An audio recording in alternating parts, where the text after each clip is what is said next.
আজকে যারা ইসলামী শাসন ব্যবস্থার কথা বলে, কোরআনের আইনের কথা শুনলেই মাথা নষ্ট হয়ে যায়। কথা বলেন ঠিক কিনা? আজকে যারা ইসলামী শাসন ব্যবস্থার কথা বলে তাদেরকে বিভিন্ন ব্লেম দিয়ে, বিভিন্ন দলীয় ট্যাগ লাগিয়ে, সন্ত্রাস, জঙ্গিবাদ আর মৌলবাদের মিথ্যা তকমা লাগিয়ে তাদের কণ্ঠকে রোধ করার অপচেষ্টা চালানো হয়। কথা বলতে হবে ঠিক কিনা? মুসলমান, এদেশে আলেমদের জন্ম হয়েছে শুধুমাত্র মসজিদ মাদ্রাসার খেদমত আর ওয়াজ করার জন্য নয়।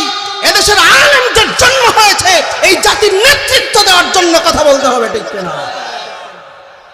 আজকে ইসলামী শাসন ব্যবস্থার কথা শুনলে মাথা নষ্ট।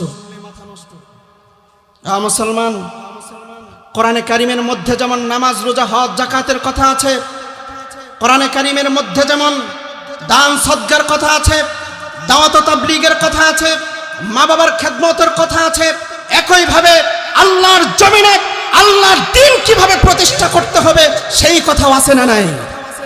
সুতরাং কোরআনে কারিমকে শুধুমাত্র নামাজ, রোজা, হজ, যাকাতের মধ্যে সীমাবদ্ধ করা যাবে না, তিলাওয়াতের মধ্যে সীমাবদ্ধ করা যাবে না, মসজিদ মাদ্রাসার ওয়াজ মাহফিলে সীমাবদ্ধ করা যাবে না।